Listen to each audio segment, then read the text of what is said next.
Welcome to Driving the Lane with Randy Kraayenbrink and Chuck Rowe, a podcast presented by News Talk 1540 KXCL. Now, Driving the Lane. Welcome to Driving the Lane. Randy Kraayenbrink, Chuck Rowe, the show where we talk about mostly one thing and one thing only, and that is Panther basketball. Now, it's important that we remind you that even though we are the official UNI basketball show for News Talk 1540 KXCL, our comments may not reflect the feelings of our friends at UNI. However, Randy is a former player, and I got back from St. Louis last week, so this show is as official as it's going to get.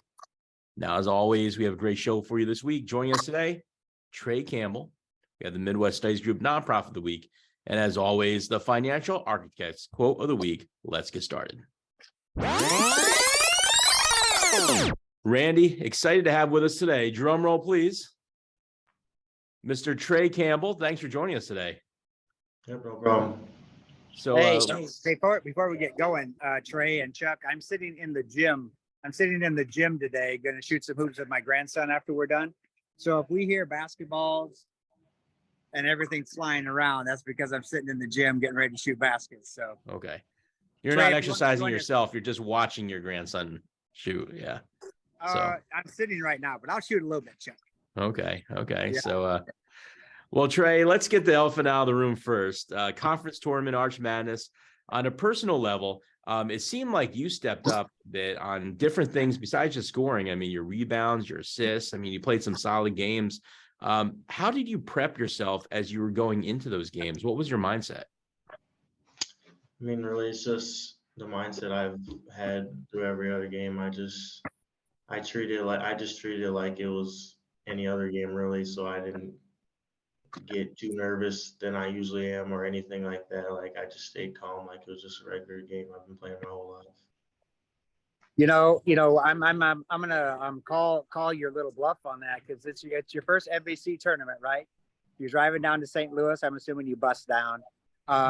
Did you ask any of the guys? Did you say, hey, what do I do pregame or what's you treated it like any other game? But did anybody say anything to you like, hey, watch out for this or do that, don't do that? I mean, not really. Like, nothing, I guess, from the players' stance, and I guess I didn't really know anything. I Cool. just kind of assumed it was going to be like any other game. But I guess our coaches kind of said something to us, just like, watch out for, like, it's going to be more physical than it usually is, but that's about it, really. Okay. Well, against Bradley, you guys fought back really hard. You almost pulled it out. What made it tough for you to just get over the top at the end there? I mean, it's just they're a pretty big team, and they have a lot of experience on that team. Big and strong, like they're physical. They can make a lot of shots, so it doesn't leave room for a lot of mistakes. So, like, when you're already down a lot on that team or some on that team, it's pretty hard to come back. So when you get up there, you make your little run, like you just know they're going to keep punching back, and I guess they just held us off.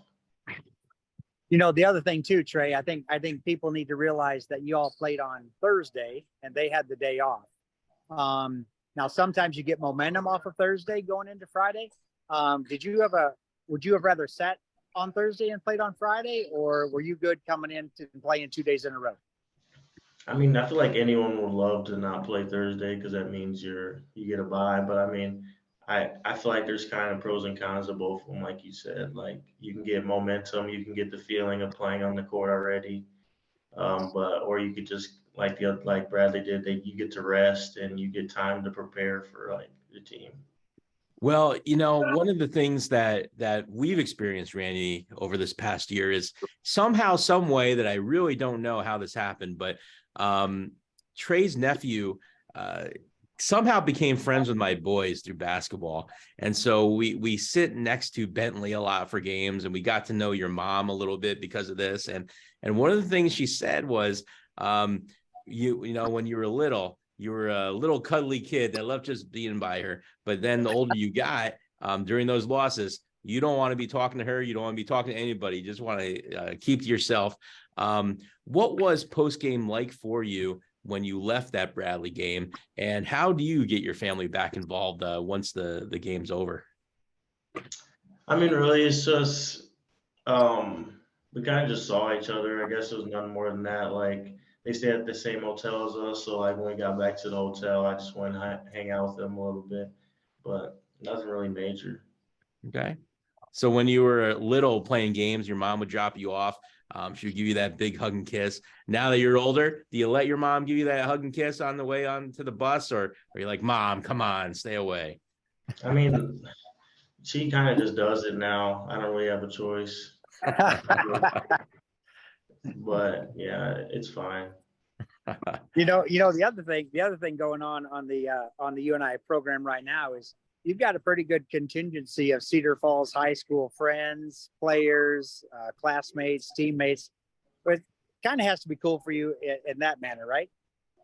Yeah, it is pretty cool. I mean, like staying close to the people I've known a lot of my life, like all the Cedar Falls people that are here with me, like I've known since I moved here in 5th grade. So I mean, it's fun just sticking with them through this time. So between the true freshmen and the redshirt freshmen from Cedar Falls that are on the team, did any of you talk during that recruitment time, or do you kind of keep quiet and just keep the pressure off each other and let people make their own decisions? How did you communicate? It's kind of like that. We just kept quiet. We never really said anything about it. Like we all knew each other's circumstances and stuff like that, but we kind of just let each other make the decisions. Then when we made the decision, like then we congratulate each other, things like that.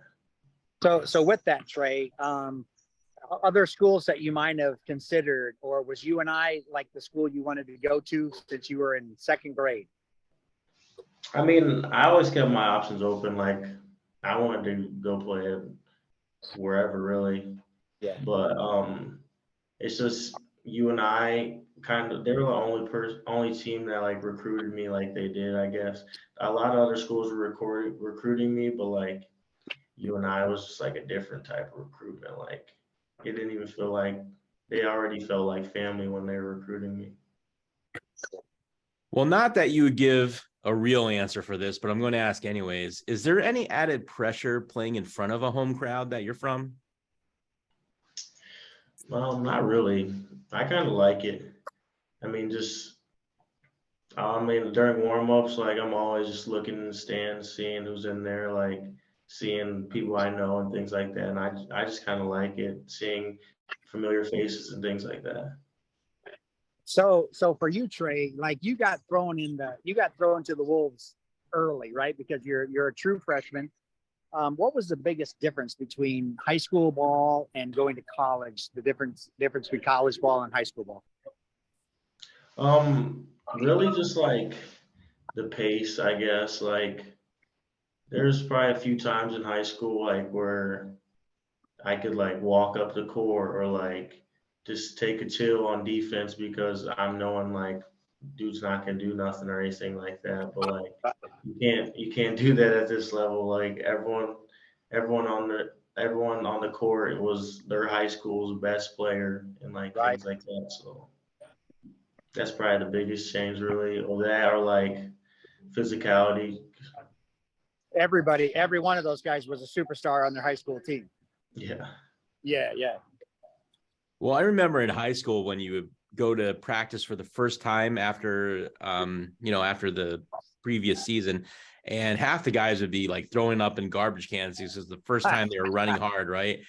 So going into your very first Ben Jacobson practice in college, what was that first practice like, and what went through your head during and then after that practice?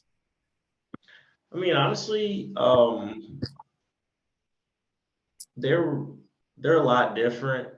Like,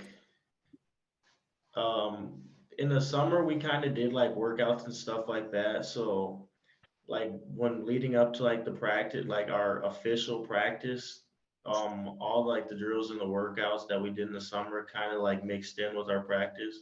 So it wasn't really that unfamiliar my first practice. So I mean, I kind of got a little head start on it since I was there the whole summer, unlike our other true freshmen. Yeah. Now, everyone who plays always has that favorite and most hated drill during practice. What's that one drill that when they announce it, you go, oh gosh, I hate this one? Probably probably alley drill. It's this drill called alley drill. It's just where it's pretty much it's like one on one in between the lane lines, but you start at half court and the defense has to try to like turn the offense so they can't get past them. And the offense gets like unlimited dribbles to try to get down to the baseline, but then defense can't like get past. So if defense gets past, like you start all over, and like it can get pretty hard because I typically went with Bowen every single time. So it's just me and Bowen. Like I'm having to guard him, do that, and then he's having to guard me, and it just gets really tiring. Yeah, I can imagine with the two of you, it would be. So that's awesome, though. And well, you came through a program at Cedar Falls where you mostly won for the most part, and you would usually get fairly far in the playoffs. Mentally, how hard is it to get to a season now where things don't go quite as planned that you hoped for? How do you prepare for that? I mean, really just got to stick with it. It's a lot harder to win games at this level. It's a lot harder to score points, and possessions matter a lot more. So I mean, really, you just got to stick with it and keep working and hope, and eventually it'll come together. Well, I know any competitive person, I know Randy tells me this all the time, is that any competitive person will tell you that the ultimate goal is to win the NCAA championship, no matter what conference you're in, no matter what team you are. That's always the goal. But what were some of your goals for the team this year, and do you feel like you accomplished them? I just feel like some of my goals were really just probably winning conference and probably, well, like you said, getting to national, getting to the tournament, winning that. But like, I mean, I guess I never really had set goals for like our team, I guess, because I didn't really know how things were gonna be. I don't know. I knew no competition around the league. Like I didn't know any of that stuff. But I mean, just really, my goal was just to work hard and be the best team we could have been. Well, the official season is over with now. Coach Jay gives that final speech to the entire team. What does he say during that speech? I mean, it's just really like we fought hard. I mean, we never gave up. That's what loves about our team. Like we like everyone on the team loves each other. No one likes losing. Like we know things didn't go our way, things like that. But like we just got to keep at it and be prepared for next year. And what happens after the season? Do you guys like work hard right away? Does Jake give you a couple weeks off, or what happens next as far as playing? We get off, and I think we get off till like the tournament's over or after spring break. I don't remember. I don't know if that's the same date or anything, but pretty much after that, and then I think we come back for a little bit and maybe lift or something, and then I heard we get like all of May off, but I'm not sure. Don't quote me on it. Yeah. We'll tell Coach Jake you get all of May off. All right.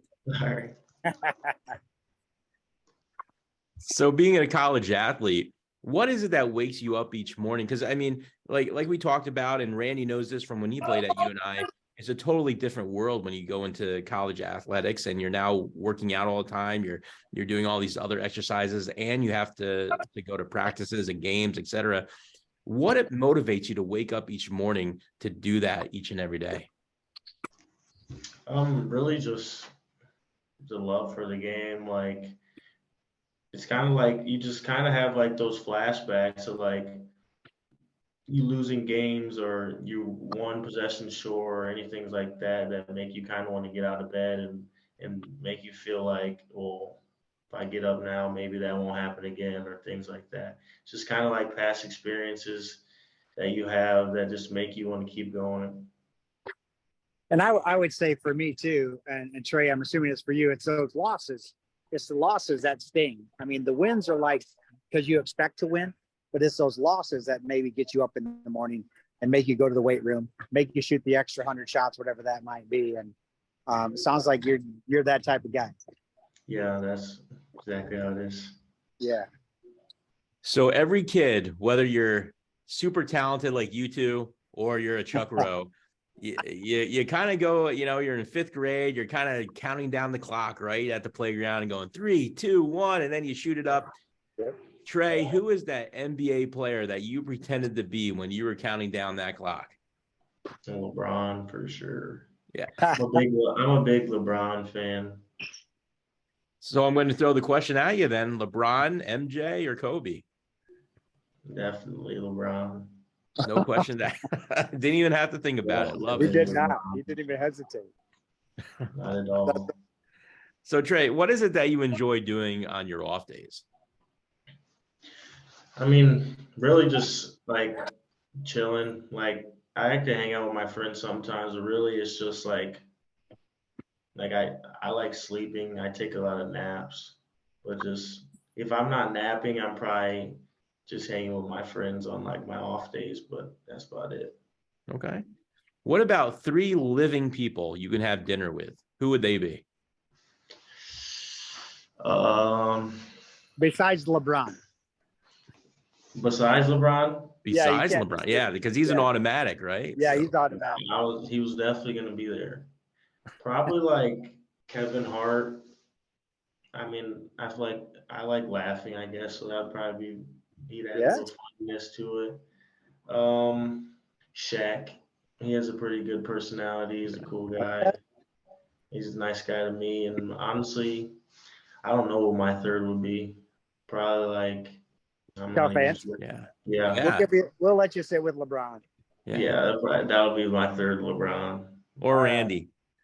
Or Randy. There you go. So what about a little known fact or maybe even a hobby that most people don't know about you?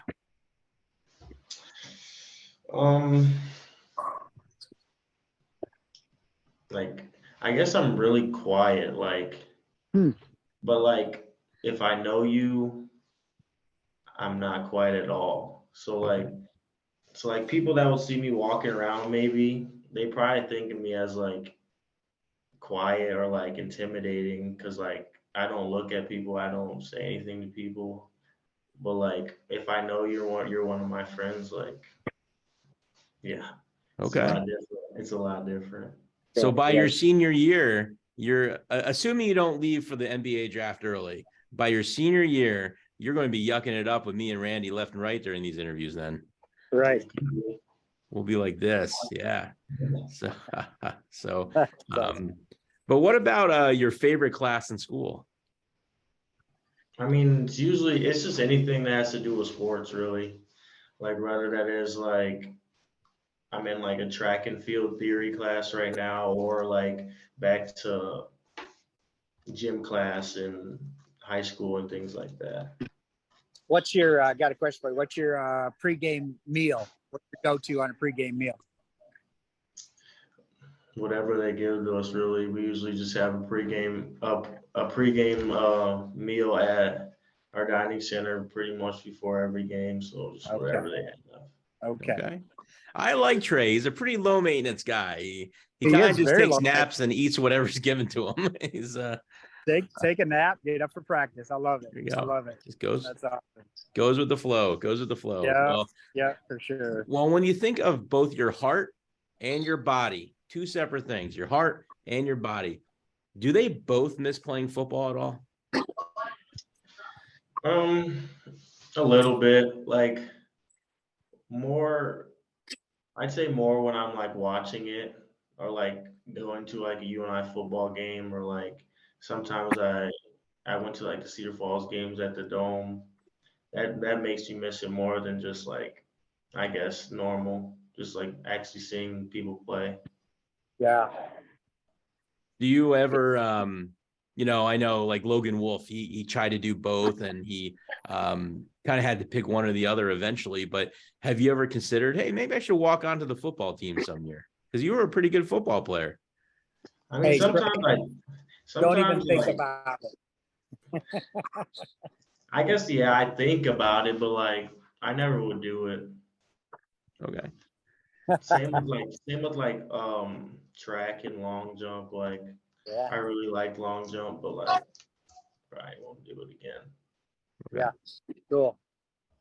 And when it comes to the coaching staff, do they give you rules? I mean, I don't know if there's rules on players, like you're not allowed to play pickup ball, or you're not allowed to play football, or like there's certain activities they tell you that you're not allowed to do. I'm not sure. They haven't really told us anything because I guess no one's really they haven't really caught anyone doing it. I guess everyone's just been sticking to basketball. So I mean, no one on our team has really done anything other than basketball. So I'm not sure if there's any rules on it.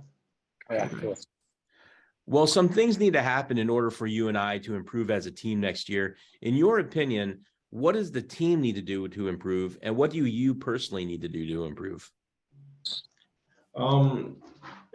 I guess we just got to work. That's all. I mean, we just came up short a lot of games, and I mean that comes with experience. So it being a whole nother year, I kind of think that just helps us improve because we'll have the experience a lot better. We'll gain a few more players. We'll get some people back that we didn't have this year. So I mean, really just sticking with it.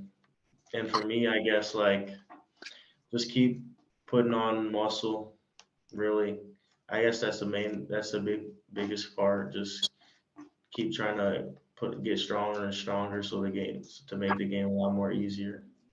Great, great. Well, really look forward to what your game is going to be looking like next year. You obviously, for a true freshman, did some amazing things. And so next year is only going to get better. Before we let you go, do you have any final words for Panther fans out there? Nah, just stick with it and it'll be worth it. Got it. You got it. All right. Hey, Trey, thanks for joining us.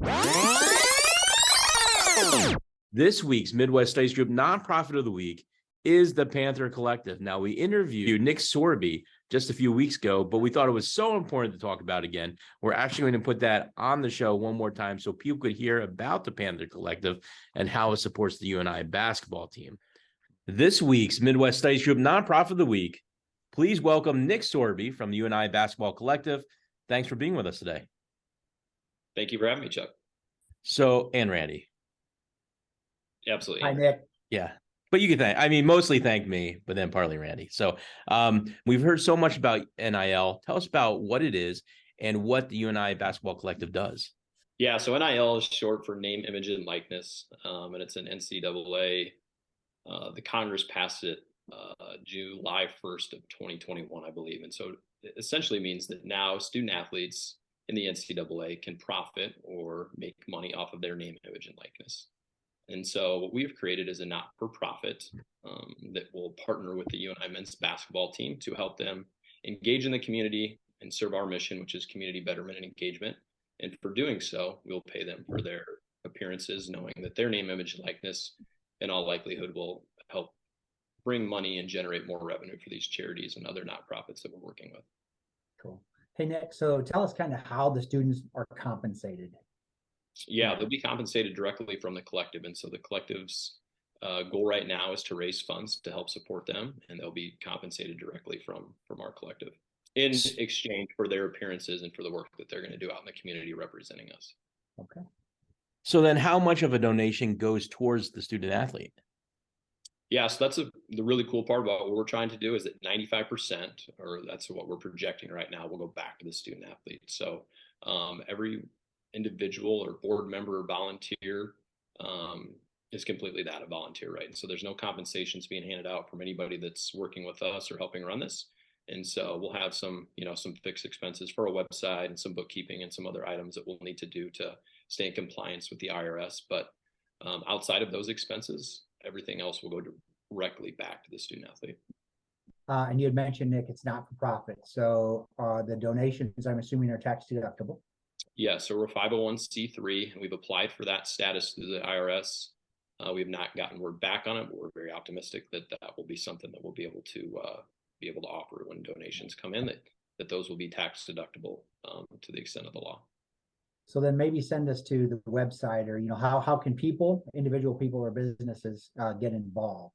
Yeah, absolutely. We have a great site, thepanthercollective.com. Go on there and check it out. There's some other questions that if other people have, or if they have anything additionally, they can always reach out to us. We've also got a tiered membership structure, right? So in partnership with our student athletes, some of the benefits of joining the collective is that you'll have some of the interactions with student athletes. So anything from a meet and greet, private outings, signed basketballs, merchandise. So there are some different benefits and some different interactions that we're going to offer to members. Is there anything else that you would like to share about the collective? No, appreciate you having us on. We're excited about this mission. We think it's a great way to give back to the program a little bit and help support the student athletes and make a difference in the community. The most important part of the show that everyone has been waiting for, the financial architect's quote of the rest of the year. Here it is, the last quote of the year. It's a pretty good one, Chuck. All right, you ready for it? All right. Kindness doesn't cost a thing, but it's the richest gift you can give.